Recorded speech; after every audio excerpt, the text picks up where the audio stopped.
Welcome to Weekend Night Live, hosted by Samuel Jacobs Abbey, where we play music, talk shows, and interviews on Be Inspired Podcast Network. Stay tuned and keep your dial on www.beinspiredpodcast.com. Don't forget to stay connected, be inspired, be unique, and be different.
Ladies and gentlemen, once again, I am excited that today we have all gathered around the world to discuss a very interesting conversation. Today we are going to talk about a topic which borders on youth empowerment.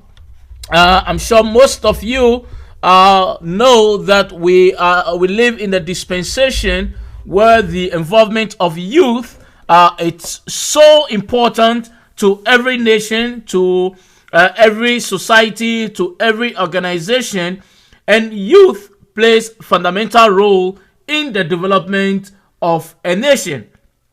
But more often, it is through that youth are either marginalized or they themselves are not empowered enough to take initiatives. And so for our conversation today, we are going to look at active citizenship. And this is so important, and I'll tell you why active citizenship is important. Now, the reason why it is important, it is not just because it is a fancy word that we just want to talk about, but more so importantly, it is a platform where young people from around the world are empowered to take absolute responsible roles in their areas of endowment. It can be youth in politics, it can be youth in leadership, it can be youth in agriculture, it can be youth in just name it. But the truth is that somebody needs to bring this level of empowerment into the minds of these young people from across the world. Today, I want to take this opportunity to welcome all folks from around the world who have tuned in right now for our show. I can see we have about 14,223 people listening to us from around the world. And we are very grateful that all of you have always stood with us, because our show, it's a show that brings social change implication to our communities. For the sake of those who are joining us for the first time, who may not have an idea of what we do here, now at Be Inspired Podcast Network, we use the platform of radio to disseminate information throughout the globe, particularly to discuss issues of social change and to help bring social change implications to our communities. Now, having said that, today I am very, very excited. I am very privileged. I am highly honored that today I am going to interview a friend, somebody I know has done a lot of work in the area of youth empowerment, has been involved in so many activities and so many initiatives, and has received many laurels and has been involved in different places, travel across the length and breadth of the earth, just to bring youth empowerment. And so today, folks from around the world, I am very privileged that being Inspired Podcast Network, we are traveling all the way to Beirut to discuss youth empowerment for active citizenship with my good friend Rania Hadded, who was the 2016 Junior Chamber International Peace is Possible Committee Chair, and also a member of JCI Lebanon.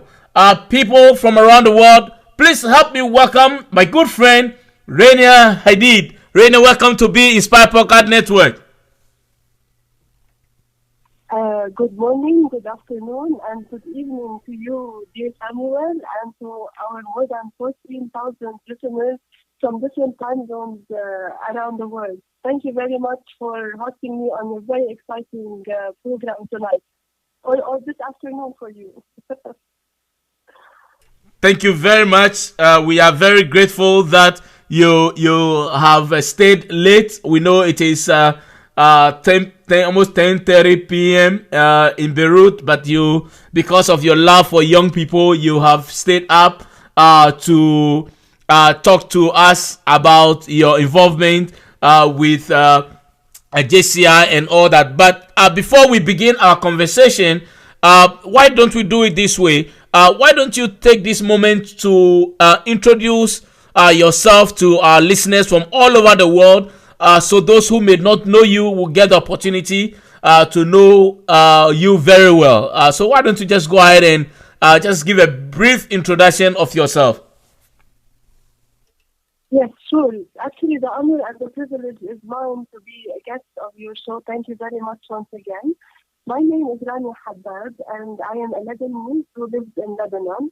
I studied for a bachelor's degree in computer and communications engineering at the American University of Beirut, and earned a master's in business administration also from the Lebanese American University in Beirut. I currently work in project coordination at the American University of Beirut Medical Center. And this is what I do in my professional life. And as an active citizen, I have been an active member of Junior Chamber International, or JCI, for the past 13 years, since 2005.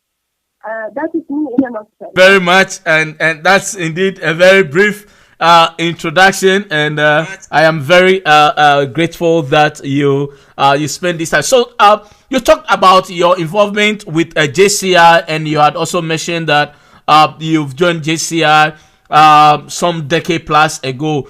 So just for the sake of those who don't know what JCI about, what is JCI, and what does it stand for? What is its mission, and what do you do? What is JCI? Yes, JCI stands for Junior Chamber International, and it is a non-profit organization for young active citizens between the ages of 18 and 40 who are committed and engaged in creating positive change in their communities. Our mission is to provide development opportunities for young people to create positive change, and our vision is to be the leading global network of young active citizens. JCI exists in more than 120 countries all around the world. We have more than 200,000 members and millions of alumni who were previously members when they were below the age of 40. It all started in the city of St. Louis in USA back in 1915. So JCI is 103 years old this year.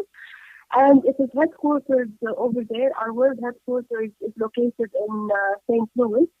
On the international level, we have partnerships with various organizations, to name a few only. We have a partnership with the United Nations, another one with the International Chamber of Commerce, another one with ISIC, and many others. Very good, very good. So now you just mentioned that the mission of JCI is to provide development opportunities for young people to create positive change. Now, when you talk of creating positive change, what type of change are you referring to, and how is it done? Yes, of course. Now, when we say change, we mean like change on the personal level. And when you create positive change in several individuals, this means you are impacting a whole community. And when you impact several communities, then you are impacting a country. And when you impact several countries, then you are impacting the world with what you're doing. Now, in GCI, as active citizens, there are several, like we call them, areas of opportunity that we practice our active citizenship under. One of them is the individual development area, where we conduct around the world various trainings, workshops, forums about different self-development topics that can range from body language to communication skills to team building to conflict resolution and many other topics, anything that might come into your mind that falls under self-development. We have JCI public speaking competitions, JCI debating competitions that enhance the communication skills of people. And in JCI, I know that you were a past national president of JCI Ghana yourself, Samuel, so you are familiar with the concept that we have the 1 year to lead term in all local, national, regional, and international positions. So we cannot serve in the same position for more than a year, whether we are the son or daughter of a minister or a head of state as well. So because of these various positions that we serve in, then there is a different skill mix that we get from each position that we serve in. So this is what we mean by individual development. Now, under community development, there are a variety of projects that we work on. Some might be charitable projects, some might not be charitable. Like charitable projects, anything that you might do, for instance, for an orphanage or for a house for the elderly. Like non-charitable projects, they can vary from a community project like cleaning up with your own municipality of the city that you live in order to mend the potholes that are in a certain street in your neighborhood. Now, by business, the third area of opportunity can be referred to as business development, where we conduct various activities under this area, like certain best business plan competitions, creative young entrepreneur awards. We might conduct like impact talks where we host prominent people from the business world, like general managers, CEOs, maybe marketing managers, who are like successful in their domain, and we would like them to share their success stories with our members in order to inspire them. Now, on the international affairs is our fourth area of opportunity, under which we conduct many things like between the different local chapters of JCI and the national organizations in JCI, we can conduct twinning agreements based on which these organizations work on common projects as partners. The JCI world is geographically divided into four areas: the Americas, Europe, Africa and the Middle East, and Asia and the Pacific. So every year between April and June, we have this area conference season where 4 area conferences are organized in one country, which varies each year in each of the 4 areas, the geographic areas. And we have an annual World Congress that is conducted between October and November every year in one of the countries in the world that has a JCI national organization in it. And in addition to that, we have various JCI academies and other international events that are conducted around the world. So our members travel in order to attend these events, and by this they are introduced to different cultures, to different people who are like-minded young active citizens. We have some global campaigns that we work on. For instance, JCI in 2008 partnered with the UN Foundation to raise funds for the Nothing But Nets campaign, by which we raise funds in order to send nets to the malaria-infected countries in Africa. This is very briefly some information about the four areas of opportunity that we work on as active citizens in JCI to solve problems in our communities and in the world. Got you. Thank you. Now that's very tall and very detailed information that you've shared with us, and I see a lot more people are just giving thumbs up, meaning that they ascribe to the mission and the vision and the way JCI conducts its mission to people from around the world. This is awesome.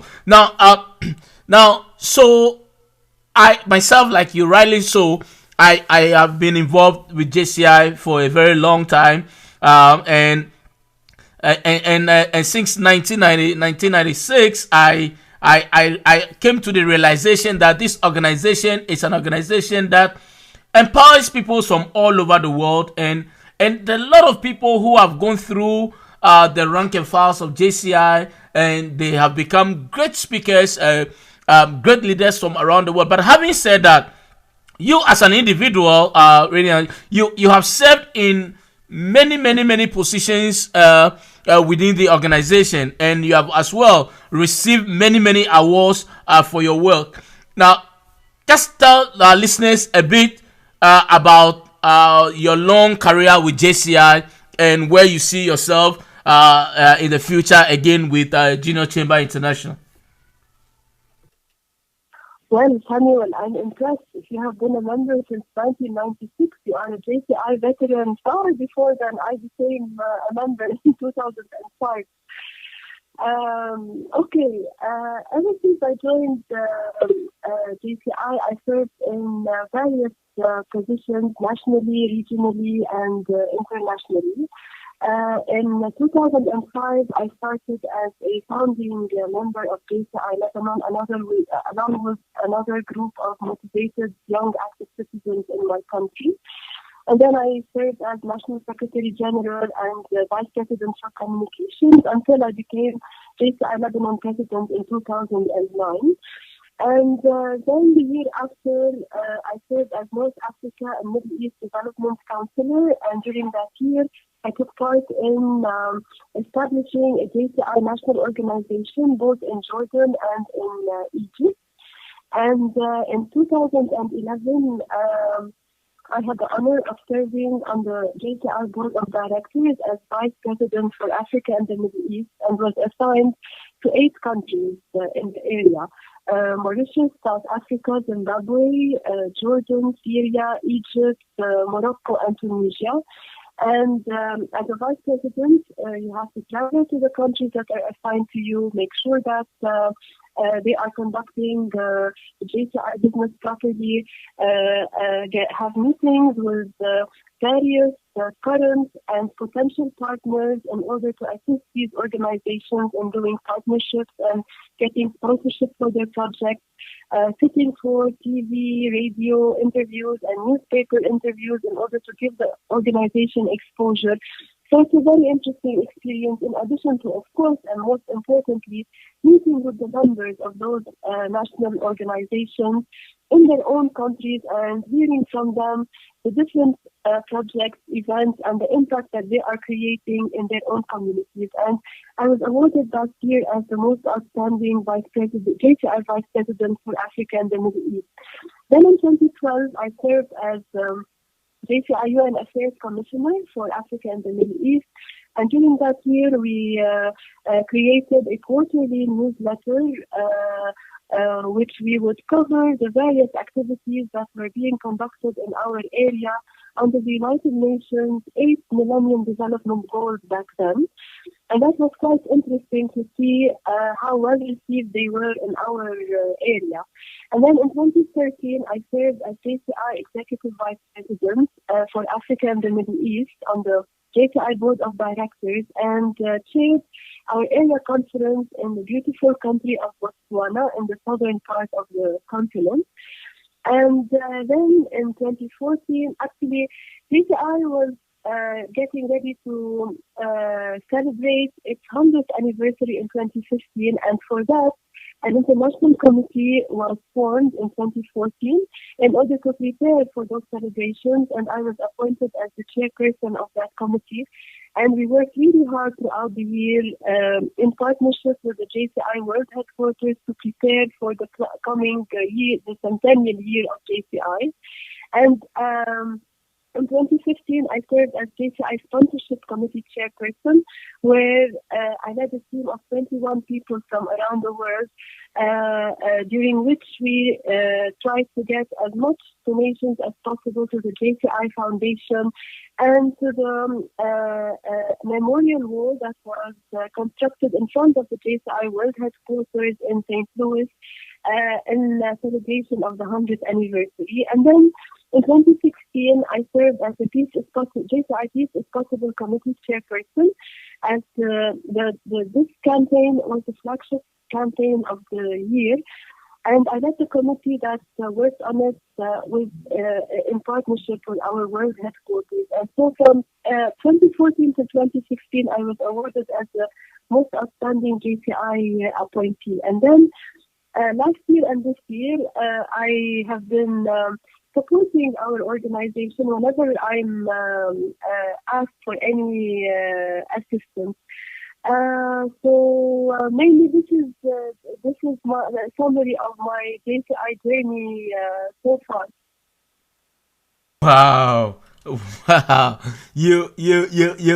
And congratulations for all the beautiful work that you've done with this organization. And I see a lot of JCI members listening to you, and on social media, people are just buzzing me and saying all manner of good things about you and how you have inspired them with your leadership when you were JCI vice president and travel around the region to help them. People are very grateful that they have you now. So you have been a young active citizen for almost about 13 years now. So how will you define active citizen? Because I have heard people talk a lot about active citizenship. I've heard presidents in their inaugural speeches, and I've heard UN diplomats and other envoys speak about active citizenship, and they have called on their citizenry to be active citizens. Now, in your own way, how will you define active citizen? Yes. Before that, I'm very happy to hear that we have JCI members also listening to us tonight, and I would like to send them all my special regards all the way from Lebanon. Now, active citizenship, if I were to define it in my own words, I would see an active citizen as a person who would roll up her or his sleeves and get onto working for the benefit of their own community.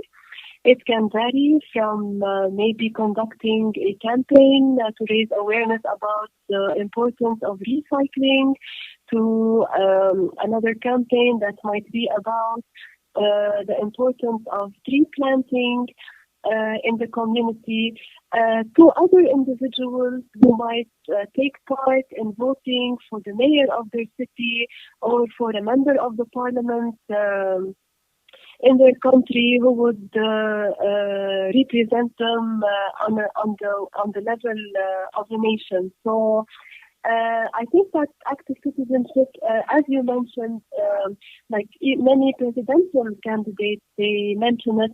It is something very important in society, especially democratic society. That's true, and in order for people to bring social change, especially countries, governments, in order for them to bring social change implications to their countries, to their communities, to their environment, there is the need for their citizenry to be active and to be more responsible. So from what I heard from you, active citizenship, it's primarily people becoming more involved in activities of their nation, and not only in their nation, but goes beyond and across their borders to help empower people from around the world. Now, having said that, though, why is active citizenship important in general, especially for youth? Because the emphasis and the focus, it's a youth empowerment for active citizenship. How is this important for the youth? Yes, of course, in general, active citizenship is a very important concept because when people are involved, like when you take part in voting for someone who is going to represent you, then chances are you are choosing that person because you trust that person or you like their plan of action that they are gearing towards executing if they are elected in that position that they are running for.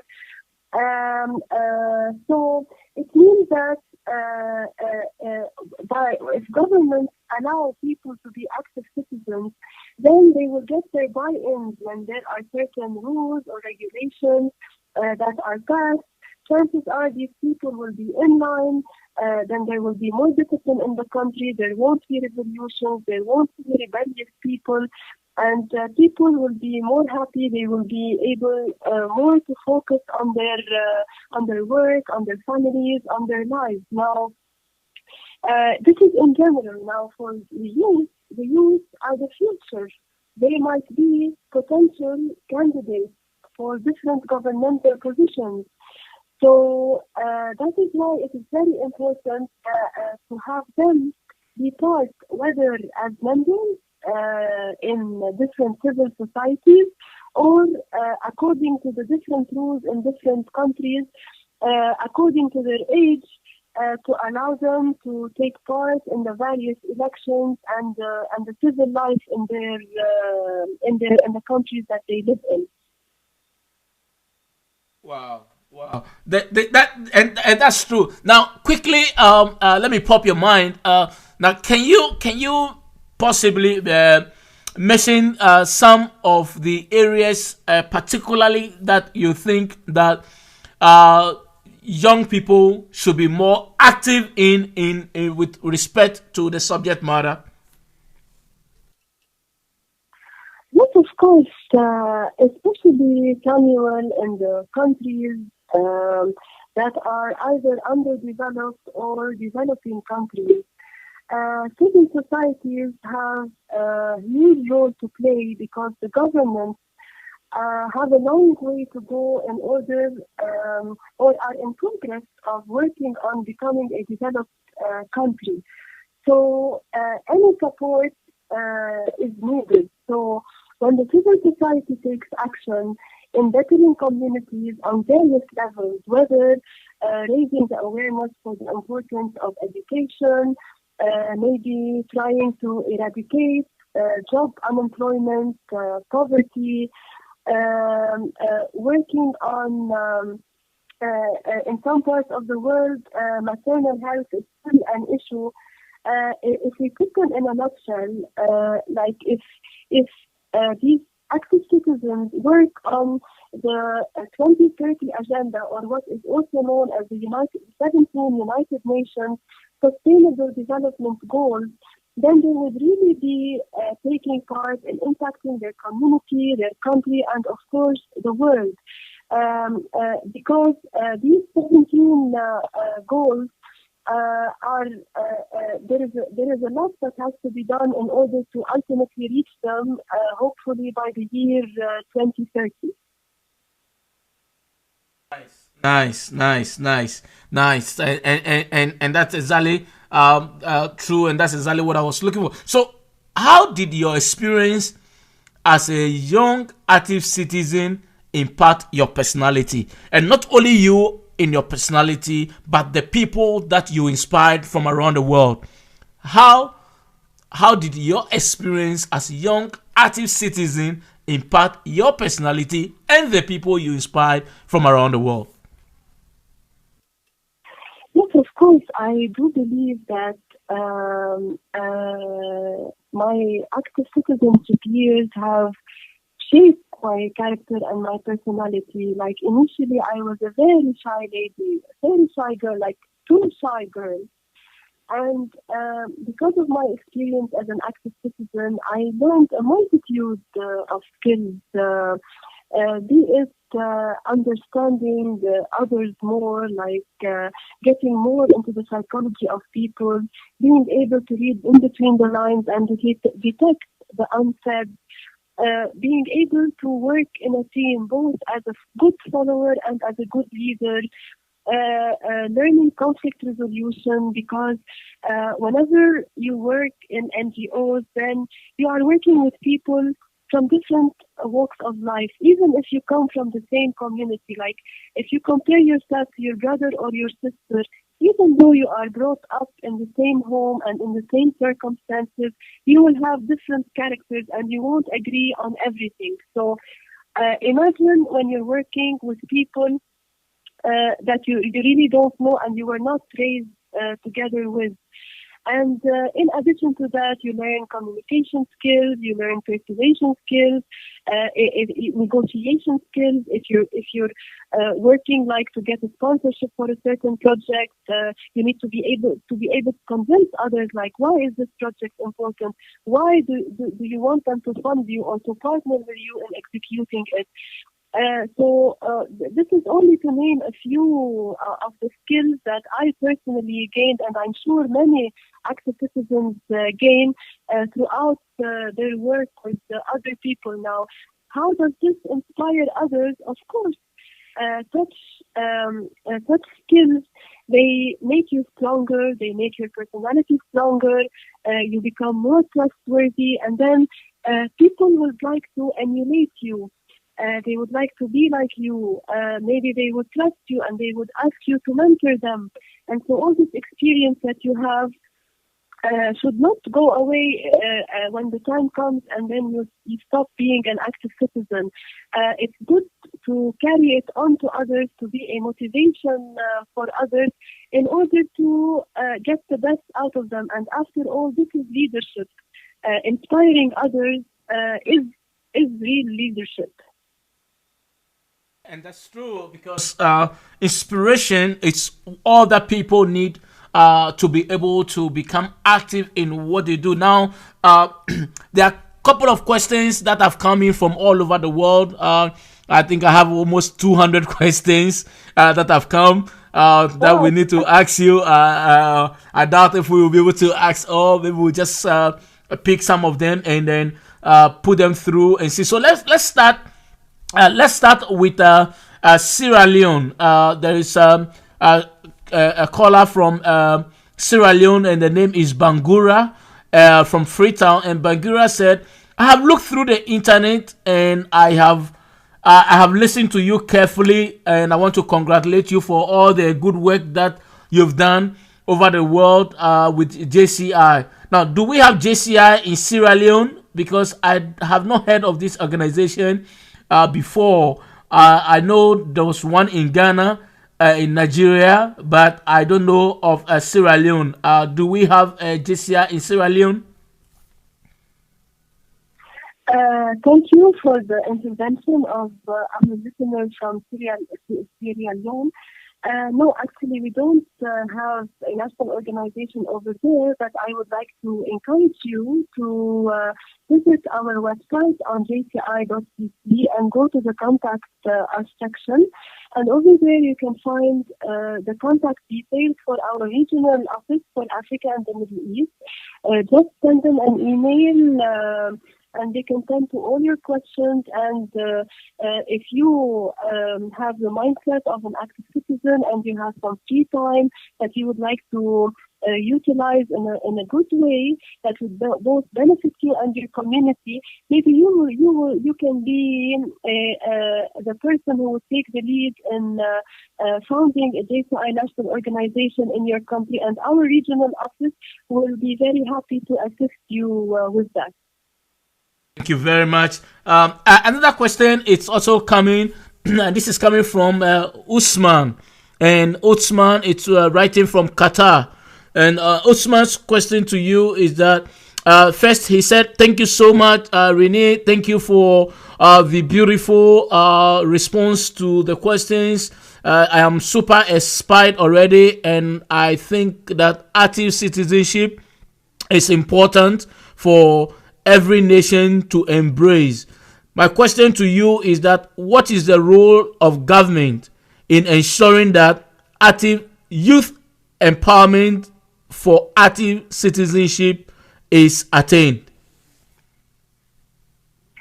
Thank you, Osman from Qatar, for your interesting question. Well, a government has a very important role to play in supporting active citizenship by setting the rules for instance, for the voting age of the youth and their involvement in things related to the government that impact their lives.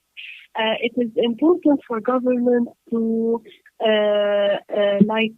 give leeway for NGOs to operate on the ground in the different communities and facilitate for them to become legal in the government because all the people who will be members of those NGOs will have a chance to be active citizens and to impact their communities and impact their countries. So, of course, the government is one of the key pillars of society, and without its support, like if it doesn't legalize a certain NGO, then that NGO cannot operate on the ground, and then the people will not be able to be active citizens in it. So, of course, the government has a very important role to play. Get you.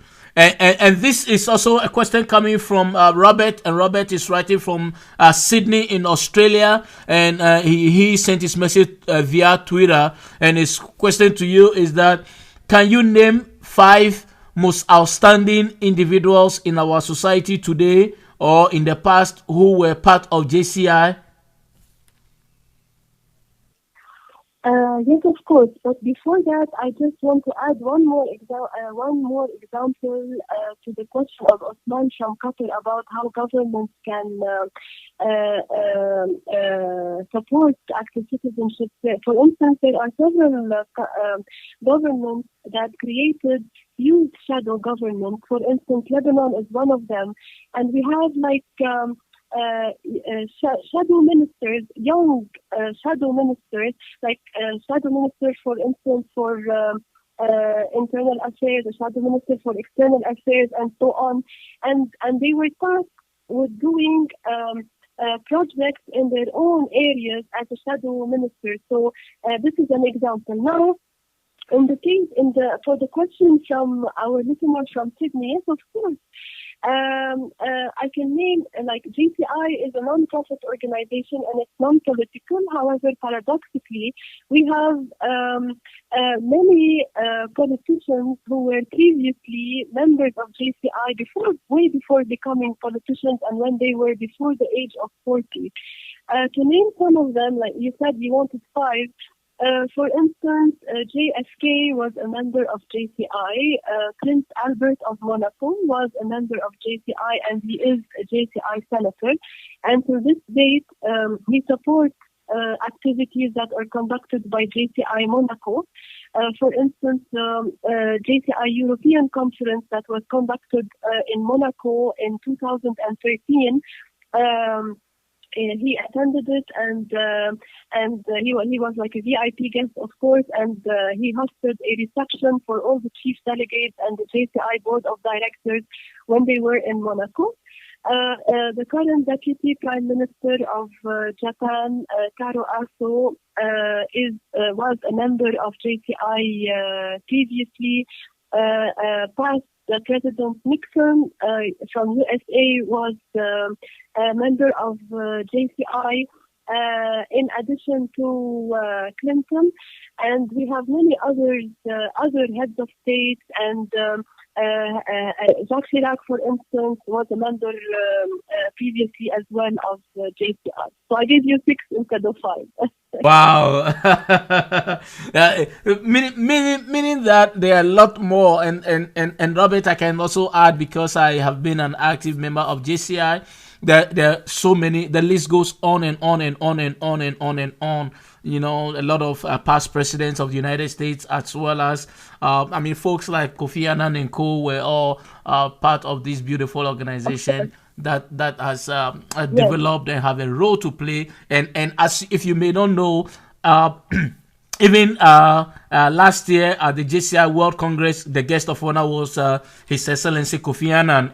It tells you how dearly he appreciates this organization. Let me go straight again. Now I am going to the Republic of Benin in West Africa, and this is coming from Kofi from Benin, and he said, "I am a JCI member, and I feel so honored and so inspired by your contribution to this discussion. My question is that as past chairman of Peace is Possible committee, is Peace is Possible an active citizenship initiative?"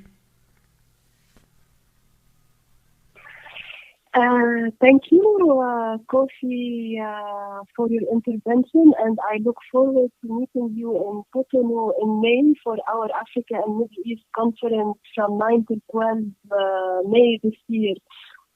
Do I believe that peace is possible? Yes, of course, I do believe that peace is possible. It is a long way to reach it. However, yes, of course, I am more than convinced that it is possible, and later on during our interview, I will be giving some examples of projects that were conducted under this campaign, and one of them is a very interesting project that was conducted by JCI Benin. Very good. Very good. Very good. So, Kobe, just watch out and be ready for Cotonou when we come for the Africa conference. And I'm very certain that you will get to know all these beautiful projects that are in line with active citizenship. So now, just because we are talking about Peace is Possible, in 2016, you chaired the Peace is Possible committee in JCI. Now, can you tell us more about this campaign?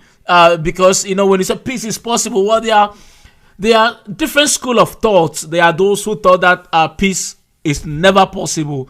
But for you to take on a campaign like this and propagate it from all over the world, that peace is possible. Tell us a little about this campaign. Yes, with pleasure. In 2016, we launched this campaign as a flagship project of the year, and it was the year of in which our world president in 2016 was Pascal Vique from Nigeria.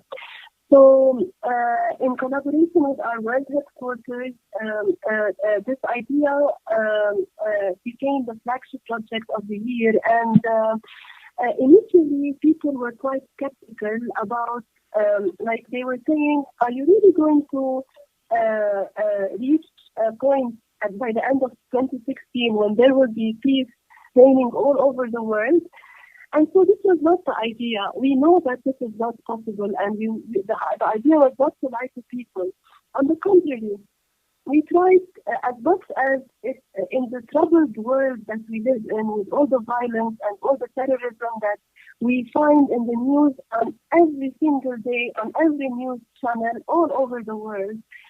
The idea was to go to the grassroots level and work on projects and activities that would promote tolerance and accepting others the way they are, no matter how different they are from you, whether by their sexual orientation, by their religion, whether by their race, their skin color, the different countries that they come from. So the idea behind this was to promote mutual understanding and harmony among people. So this is what we worked on in the campaign throughout the world. Got you. And folks, listen.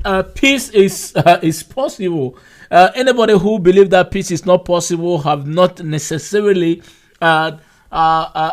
believe in the vision, because the world can only live in coexistence and in harmony when peace prevails. And so, for this reason, I can also add my voice to it that peace is indeed possible. Now, now I have a question, and this question is it's coming from the United States. It's coming from the state of California, and the question is coming from Simon. And Simon's question to you is that he said, "Thank you so much for sharing the Active Citizenship project with us via the Be Inspired show.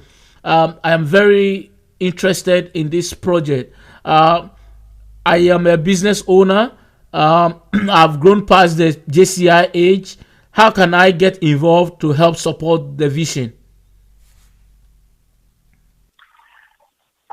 Yes, of course. As a business owner, before you're being a business owner, if you're between the age of 18 and 40, JCI in USA is big, and it is among the founding countries of JCI since 1915. So you can also go to our website and contact the regional office to see in the state that you live in what local chapters there are. You can get in touch with them, so you can get involved as a member. You can, if you are interested in corporate social responsibility, then you might like to support, your company might like to support any of the initiatives that are being conducted, whether locally, whether nationally, or internationally in JCI. And in addition to that, it's not only that that you benefit the organization. You can also get benefit from the organization as a business owner, because then you, by getting involved with such a large network of active citizens, then you're giving exposure to your country, to your company, to the service or the product that you offer.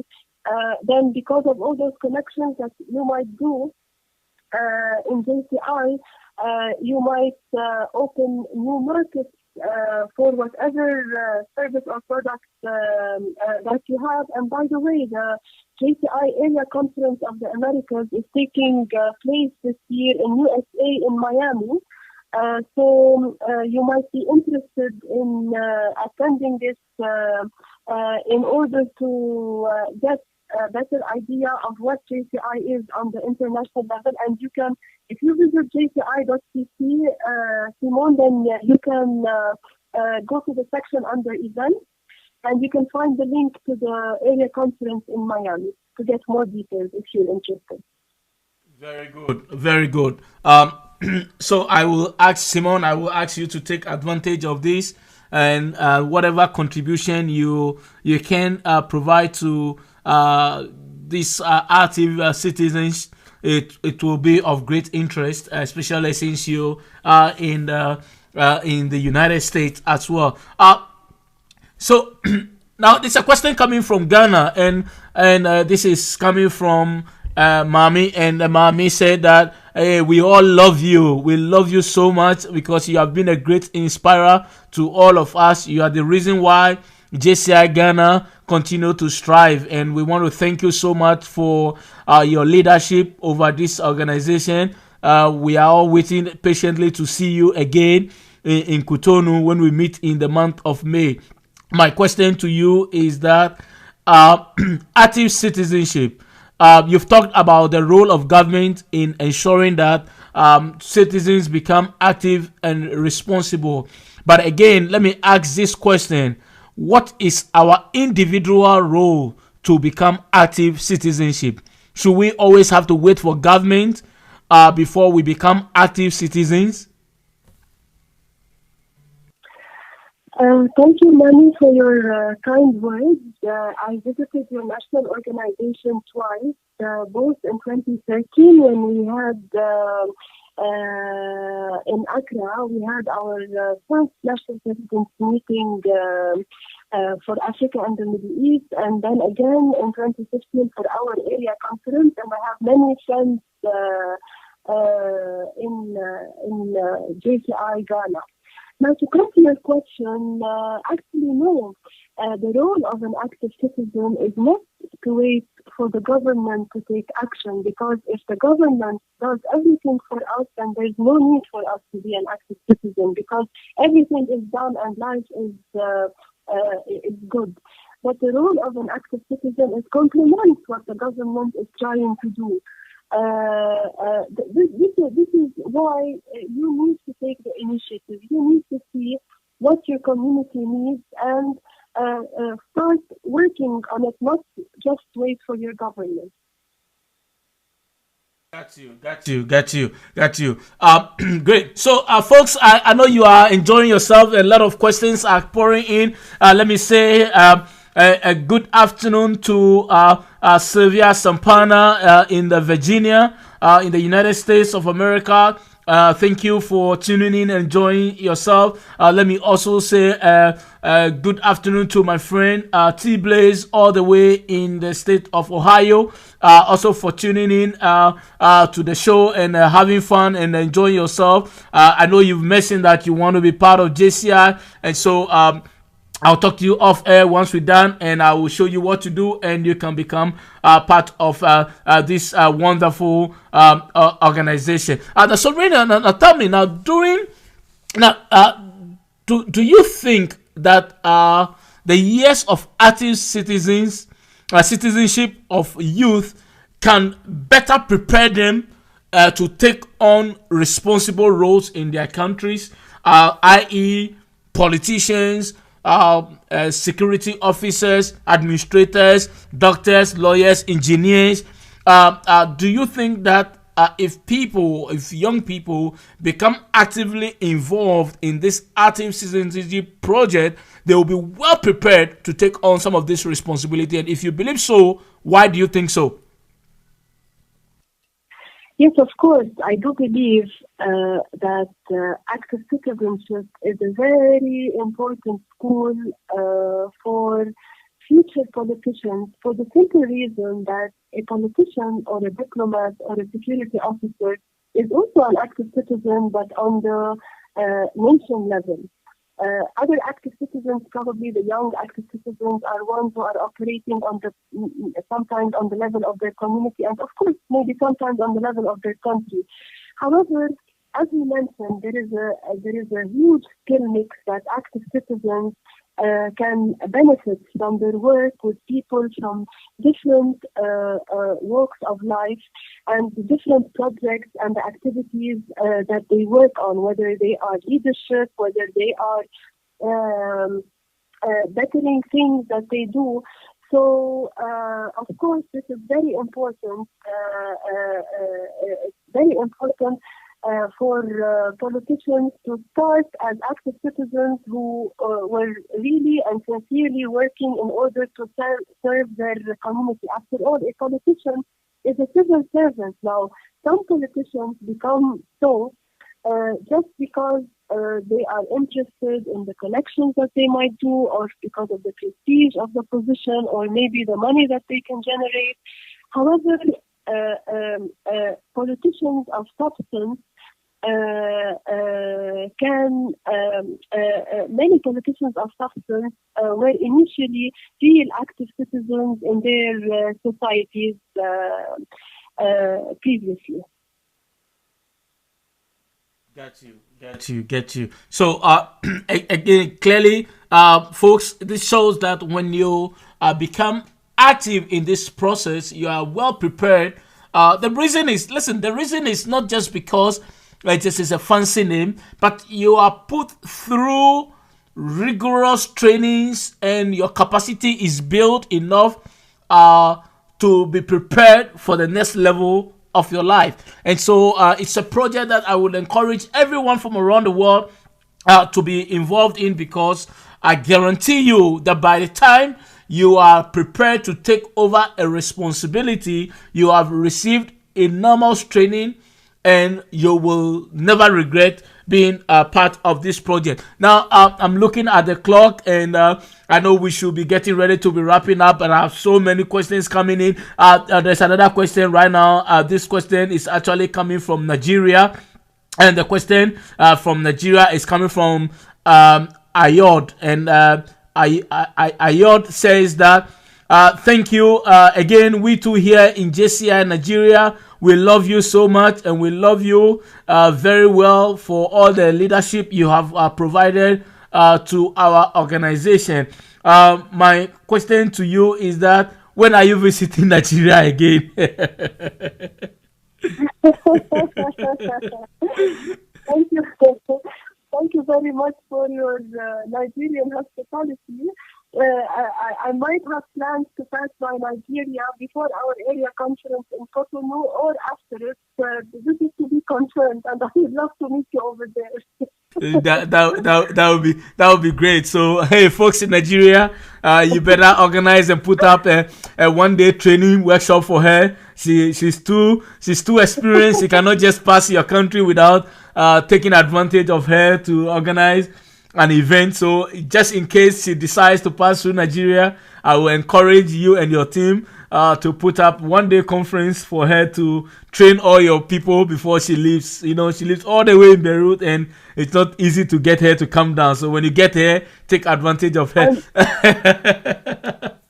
Let me take this opportunity to congratulate JCI Nigeria, as I was browsing the internet just before tuning in with you tonight. I saw an article about an interview with the this year's JCI Nigeria president on The Guardian. To our listeners, you can go to the JCI Facebook page and you can see it posted today. It's very interesting. So congratulations to JCI Nigeria and its national president. Wow, that's good to know. I will look for the article as well, and also circulate it for people to read it. Congratulations to you guys in Nigeria. So another question. This is coming from Scotland, and this is coming from Keith from Scotland, and Keith says that thank you so much for spending your night with us on Being Inspired. We always love people who are so by themselves, self-motivated to bring inspiration to people from around the world. I am not a member of JCI, but I am a member of the Rotary Club International, and we have similar initiatives like yours. My question to you is that, talking about active citizenship, active citizenship is so important that this initiative should start from our schools, our high schools, our universities and colleges, and our collegiate councils. Now, do your active citizenship initiative embedded in school programs? Citizenship, you can start embedding active citizenship in children with the extracurricular activities at school and at the university. For instance, they can join the Scouts clubs in their school. My niece is 7 years old and my nephew is 9 years old, and for the past year they have been a member of the Scouts chapter of their school.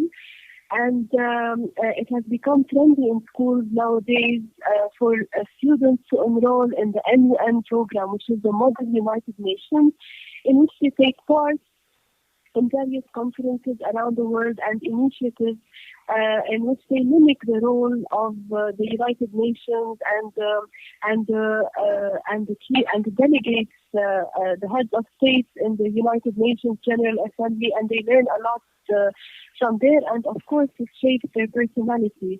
At the universities, of course, the many different student clubs, from the Red Cross Club to the different cultural clubs and so on. These are very important.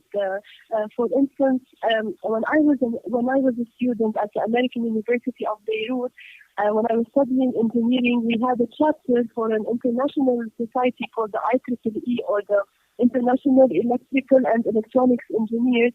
I remember I was editor-in-chief of the student magazine that was issued, and I was also a member of the ushering club when they hosted events in specific places on campus.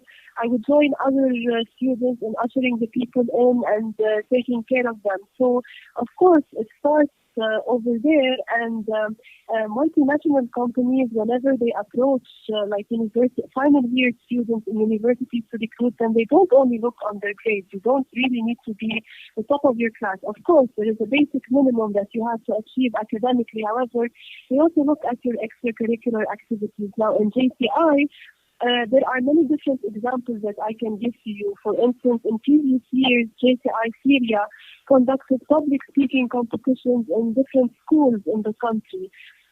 In Lebanon, we have chapters on campus for students at the American University of Beirut called JCI AUB, and only last week, on February 28th, they conducted, this is the 7th year that they conduct AUB's Top Talent, which is a talent show in which they host judges who are prominent singers, actors, dancers in the country, and the prominent hosts.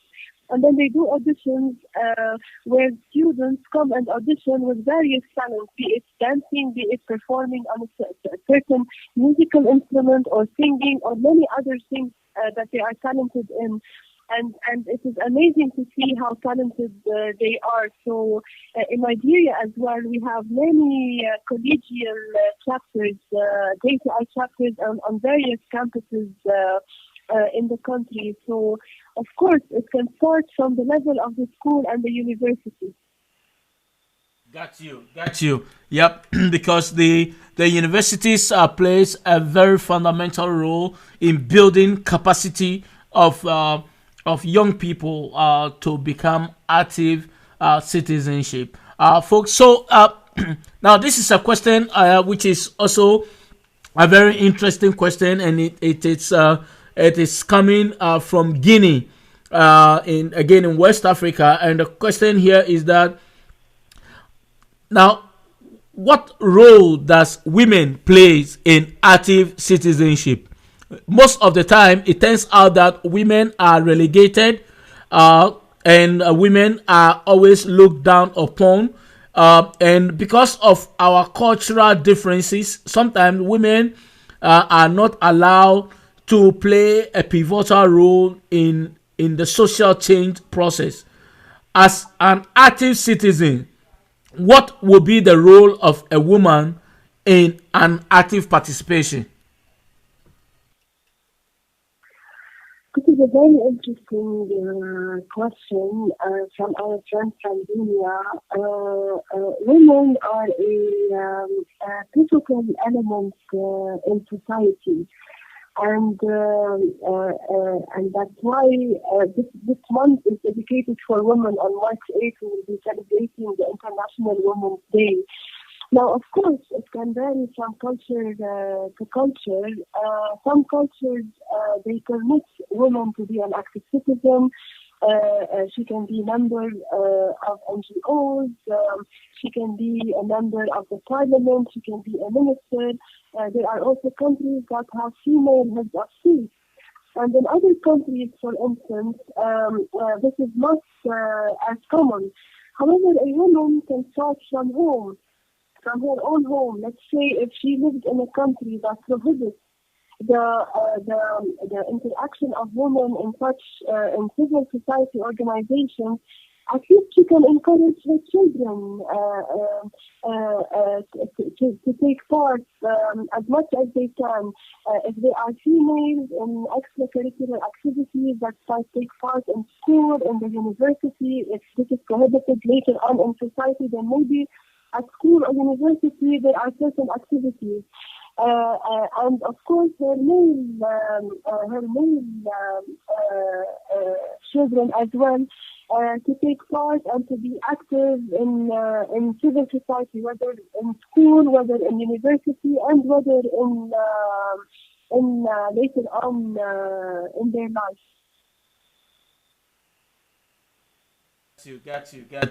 Got you.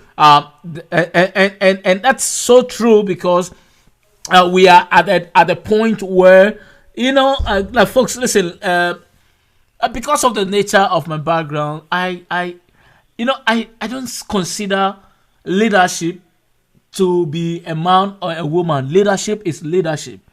Leadership is influence. Anyone who is able to have influence over other people by tapping into their strength and helping their strength to be used to attain a common goal, and that's all that matters. And so it is sad that that even on International Women's Day, we are talking about women disparities. But I think that, like rightly so, what she said, uh, as an active citizen, you have a pivotal role to play in the campaign. And so, folks, I know our time is up. We've passed it 5 minutes. I know a lot of you have questions. Let me tell you that Rania is very active on social media as well. So any additional question that you have, just send it to me. I'll shoot it up, and she'll respond to them some other time when she gets the chance. I want to take this opportunity, folks, from around the world, to thank all of you for your support. Thank you for tuning in. Thank you for listening to the show, and thank you for all your contributions to the show. But before we go, Rina, two more questions for you. The first one will be, what are some of the impactful projects that JCI Lebanon youth has worked on? I would just take this opportunity to just add very quickly to our friend from Guinea that there's this initiative by the UN Women that is also being promoted by Emma Watson, the famous actress who plays the role of Hermione in Harry Potter movies. And it calls on males to promote gender equality. So women can also take part in having their husbands, their boys, in advocating for this campaign when they live in societies that prohibit women from being an active citizen. Now, coming back to your question, Samuel, JCI Lebanon existed got fully affiliated to JCI since 2006, and there is a multitude of projects that have been executed. Let me tap on a couple that took place last year, just to give you an example. For instance, there was a very interesting one called Career Crafting, which was oriented to the people who have been unemployed for at least 6 months. It was a full weekend of various trainings, intensive trainings, and workshops for such people in order to motivate them and encourage them and empower them to go back to the job market. Another interesting project was called I Green Beirut, which was conducted in partnership with the municipality of Beirut and the United Nations Information Center UNIC office in Beirut.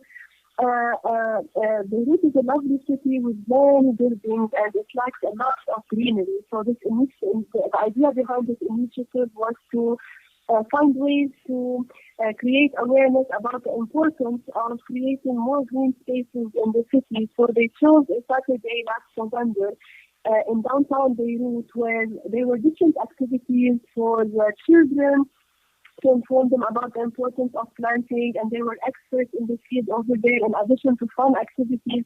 There were other activities for the adults as well, to raise their awareness to the importance of planting and the importance of bringing back greenery to their city. And then there's going to be a second phase for this project and for the career crafting project also this year, because they were a success last year. This is to name only two of them. Got you. All right, thank you so much. Before we go, let me also take this quick opportunity to congratulate two of our folks who were awarded the month of March Personality of the Month in the year 2018. Kwame Isiamwa, and also my good friend Ronki from Nigeria, for your recognition for providing a social change to your communities and inspiring people from around the world. Let me take this opportunity once again, folks from around the world, to invite you next week to tune in yet another JCI member who will be on our show. Priscilla Uwari, she will be talking about women participation in leadership next week with us. And so, folks from around the world, once again, thank you for all your support. Thank you for tuning in, and thank you for sharing your thought with us. At this point, I will go to Rania, who is going to give us the wrap up of our conversation. So over to you, your last wrap up, so we can bring the show to an end. Yes, thank you very much to all the listeners who spent time this Saturday listening to us today. I hope you enjoyed it as much as I did, and I would like to sincerely and heartily thank you, Samuel, for hosting me on your very exciting and very interesting program. I always follow the various guests that you host, and I'm always inspired by the very interesting topics that you touch on. This initiative by itself is active citizenship, and I would like to also commend you. In all your pictures, you are dressed up in your bow tie, your pocket square, and your vest is always in African print. This is it's very, very nice to see how you carry this African spirit in the way you look wherever you go. So thank you very, very much, and keep up the great work that you are doing and inspiring others. Oh, thank you so much. We are very grateful and very excited and well humbled and honored that you stayed up so late for us to have you. And I am very grateful that a lot of people also stayed up from all over the world to listen to you. We have almost 14,300 people listening to you in real time from different parts of the world. And indeed, you have inspired us. You have given us ways and areas by which we can become active citizens. And it is our challenge and our call that every individual who listen to us today, you not just listen to us, but you take the initiative and the responsibility to become an active citizen in your community, in your environment, in your workplace, in your country. And I also want to take this opportunity once again to invite all JCI folks from around the world that in the month of May we are going to Cotonou, and I hope that you make up your plan so you can join and then you can be on the program. Let me also take this program advantage to say a good evening to my good friend, Her Royal Highness, Mamaga Ameto II, in Ghana, in the Volta region. She has always been a great inspirer and a great advocate for women affairs. She has been on our show a couple of times, and we are always inspired by the work that she's doing with her community as well. So, folks from around the world, please once again help me thank our guest, Rania Hadded, and we are very grateful and we thank you for your time. Enjoy the rest of your evening in Beirut, and we love you so much. Thank you so much. Hello, my name is Quan Green, and I would love to share some products that I found that are very beneficial to not only my body, but I'm sure that they would really help your body. I found out that a lot of us are impacted and we need to be detoxed, and I found some wonderful products that will safely detox you and help you to eliminate the waste and feel good about yourself. We also have products that will help grow your hair and give your skin more vibrant radiance and suppleness and help with wrinkles. I also have products that will help with joint pain as well as help you to lose weight.